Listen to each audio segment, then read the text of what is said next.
চট্টগ্রাম থেকে সিলেটের উদ্দেশ্যে ছেড়ে যাওয়া উদয়ন এক্সপ্রেস ট্রেন লাইনচ্যুত হয়েছে। এতে করে বন্ধ হয়েছে সিলেটের সাথে সারা দেশের রেল যোগাযোগ।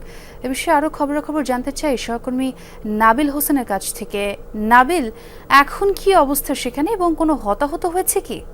ছোঁয়া, দেখুন, এখন পর্যন্ত আসলে বড় ধরনের কোনো হতাহতের খবর আমরা পাইনি। রেলওয়ে পুলিশ যারা আছে তাদের সাথে আমরা কথা বলেছিলাম, তারা বলেছেন যে প্রাথমিক হয়তো কয়েকজন সামান্য আহত হয়েছিলেন, তারা আবার এখান থেকেই আসলে নিজ নিজ গন্তব্যে আসলে পৌঁছে গিয়েছেন, যেহেতু শহরের কাছাকাছি এলাকায় আসলে এই মগলাবাজারে এই দুর্ঘটনা ঘটেছিল। ফলে তারা পরবর্তীতে তাদের মতো করে অন্যান্য যাত্রী যারা আছেন, যারা আসলে এই উদয়ন এক্সপ্রেসে করে সিলেটে যাচ্ছিলেন, চট্টগ্রাম থেকে ছেড়ে আসা ট্রেনটি, তারা তাদের মতো করে গন্তব্যে পৌঁছেছেন। আমরা ঠিক সেই জায়গায় আছি, নিশ্চয়ই দেখতে পাচ্ছেন।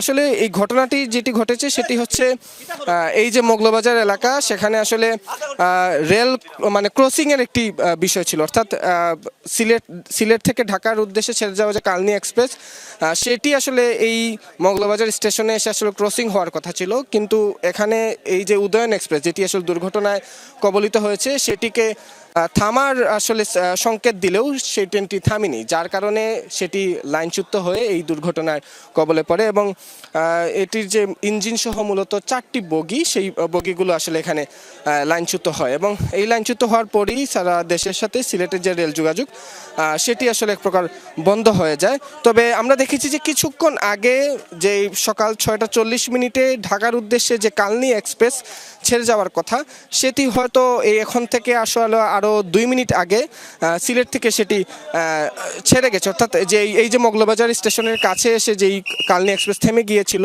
এই দুর্ঘটনার কারণে, সেটি আসলে এখন থেকে আরও 2 থেকে 3 মিনিট আগে সেটি আসলে এই মগলাবাজার যে স্টেশনটি রয়েছে সেটি আসলে অতিক্রম করেছে।